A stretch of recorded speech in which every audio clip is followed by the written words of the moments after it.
Ikwento mo sa akin yung unang beses na nagpakita ka na sa tatay mo. Opo. Kasi for 3 years, iniiwasan mo siya. Opo. Tapos after 3 years, hindi pwedeng ikahiya ko ang tatay ko. Opo. Third year high school po ako. Nakikita na po ako ng tatay ko at sinisigaw niya yung pangalan ko. Opo. Ang lagi niya sisigaw, ang paborito kong anak, buong pangalan, Jude Santa Monica Natividad. Pag sinisigaw niya yung pangalan mo noong time na Opo. yon, anong ginagawa mo? Doon po, parang proud na proud ako na medyo nahihiya pa rin. Pero pag sinasabi niya yon, doon po ako parang nabubuhayan, magpatuloy. Yun po. So, nung una mong narinig na yung tatay mo doon sa labas sinasabi, Jude Santa Monica ang aking paboritong anak. Opo. Ano yung unang mong reaction? Yun po, syempre nagugulat ako. Buong buo yung sinisigaw niya, buong Oo, pangalan ko. nahiya ka ba? Tapos napapatingin ako sa paligid. Baka may nakakarinig. O baka may nakakarinig. Kaya po nung time na yon, inamin ko na po. Kailan mo siya nilapitan at nakipag-usap ka na sa kanya finally? Yun na po, yung nailabas ko na. Yung itinatago ko po na hiya, na kinakaya ko siya dati, ganun. Nung naipagmalaki ko na po siya. Anong sinabi mo sa kanya? Sabi ko, huwag ka mag-alala, hanap ako ng tulong para mabigayan nung pangangailangan mo sa pagkagamot. Anong sinabi niya? Ayun, wala po siyang sinabi, nangangiti lang siya. Tapos ako po, binalik niya po sa akin yung tanong, kinakamusta niya rin po ako.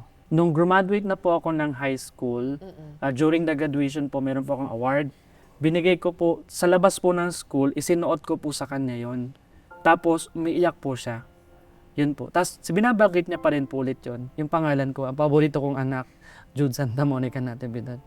Yun po. Bakit mo ginawa yun? Ginawa ko Binigay po mo yun. yung medalya sa tatay mo? Opo, ginawa ko po yun kasi parang gusto ko pong sabihin sa kanya na proud po ako or maging proud siya na may anak siya na lumalaban para sa kanila.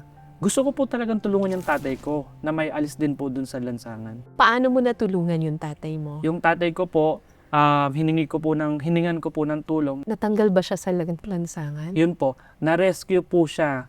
Ito naman po, na-rescue yung tatay ko ng MDSWD. Then, dinala po siya sa may Reception and Action Center ng Manila. Saan nila dinala? Dinala po siya sa Boys Town, sa Home for the Aged, sa may Marikina.